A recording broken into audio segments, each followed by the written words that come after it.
No জয় নিতাই। পূর্ণিমা নিরামিষ রান্নাঘরে আপনাদের সুস্বাগতম। আজকে আমি নিয়ে এসেছি শীষ পালং চচ্চড়ি। পালং শাক এখন আর ভালো লাগে না, একদম ভালো লাগে না। তা আজকে আমি শীষ পালংয়ের চচ্চড়ি নিয়ে এসেছি। দেখুন হেভি সুন্দর লাগে, খুব টেস্টি লাগে। এই আমি কড়াইতে তেল দিয়েছি, কটা বড়ি দিয়ে দিলাম,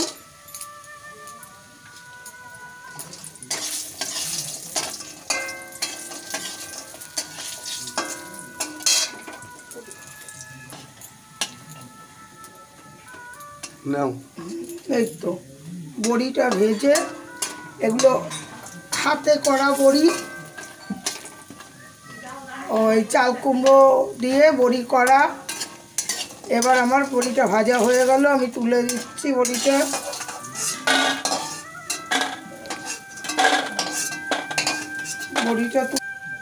শুকনো লঙ্কা দিয়ে দিলাম। শুকনো লঙ্কার পর আমি পাঁচফোড়ন দিচ্ছি। এখানে আমি শাক, বেগুন আর আলু তিনটে ধুয়ে রেখেছি, দুটো কাঁচা লঙ্কা দিয়েছি, এটা আমি দিয়ে দিলাম।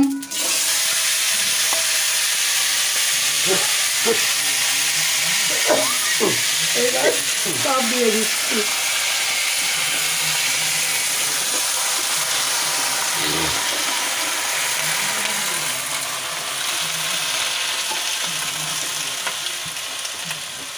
যেহেতু শীষ পালং, এতে ডাঁট বেশি হয়, ওই জন্য আমি বললাম শীষ পালংয়ের চচ্চড়ি, এতে অনেক ডাঁট। এবার পরিমাণ মতন নুন দিয়ে দিচ্ছি, পরিমাপ মতন হলুদের গুঁড়ো দিয়ে দিচ্ছি।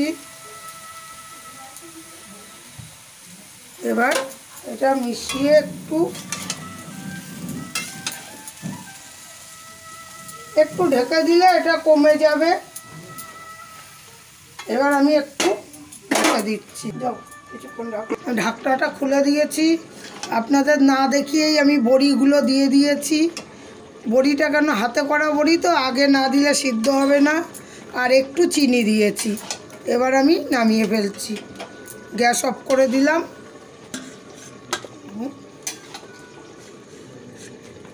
শীষ পালংয়ের চচ্চড়ি, যারা পালং শাক ভালোবাসে না তারা আবার শীষ পালংটা খুব ভালোবাসে।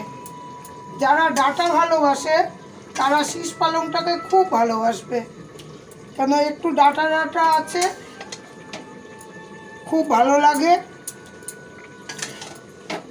জয় নিতাই, জয় গৌরহরি, জয় রাধা মাধব।